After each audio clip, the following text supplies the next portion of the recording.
The vision for this project was to bring together artists, craftsmen, historians, and curators, each with a singular degree of knowledge and a lifelong immersion in their respective fields.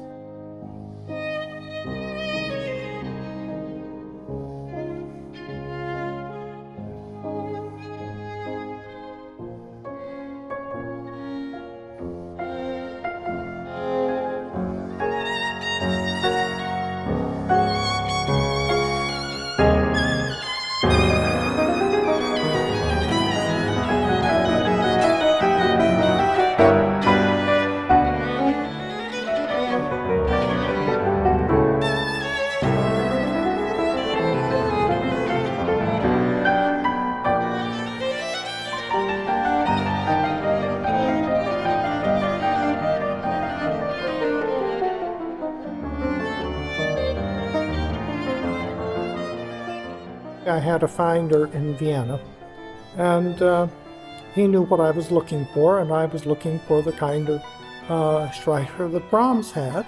Basically, the only thing that's not original are the strings. Everything else is. 19th century pianos and other instruments, typically somewhere at the top of the company was somebody who was actually a maker, and they had their own judgment. I mean, one reason that the older pianos are more expressive is when you change dynamic levels, you change the tone color slightly. That's the way a singer changes too. And if you imagine a singer who sounded just as if somebody was playing with the volume control.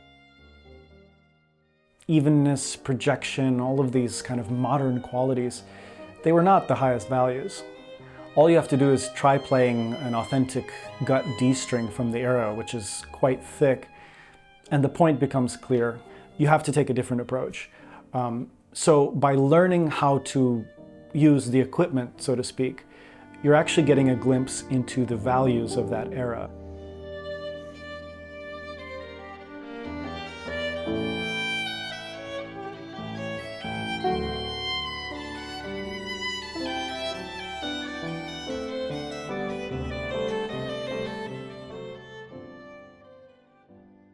Some people would argue that it's one of the most enduring things that Western culture has created. The violin is the cornerstone of that.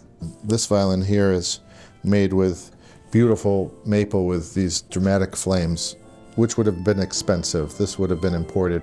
Later on, he used quite often local woods that would have been cheaper and sometimes were quite plain, not as fancy. That suggests he was selling more to maybe more to musicians rather than wealthy people. Musicians have been going more and more towards heavy pressure, forcing sound. And if you listen to the great old guys like Heifetz and Milstein and Kogan, they let the violin sing.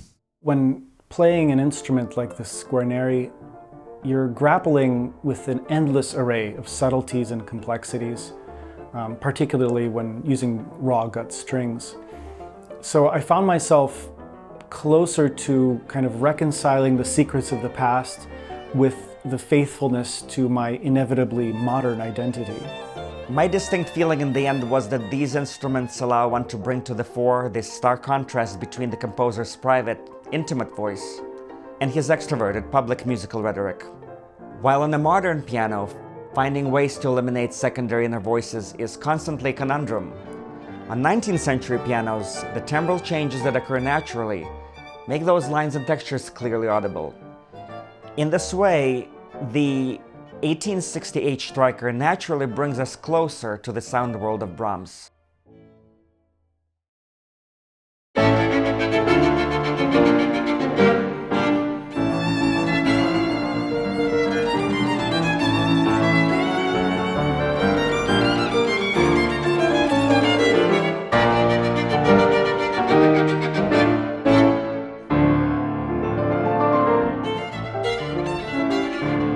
For the D minor sonata, our decision to shift to the 1886 Chickering Concert Grand, which is a bigger and a more powerful instrument, allowed us to better convey the more dense and symphonic writing and the overall heightened intensity of the piece.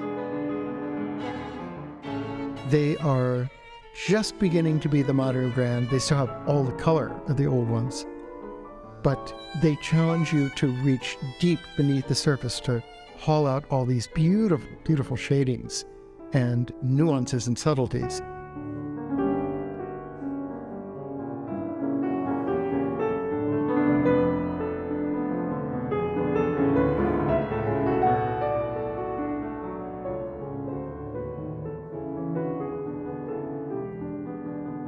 It managed to survive 100% intact.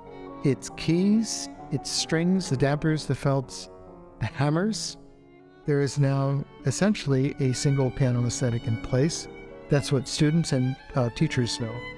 So when people come here and discover an instrument like this, or a comparable Steinway, or a comparable Mason and Hamlin, they are astonished to be able to pull out a score and say, oh, wait a minute, play that.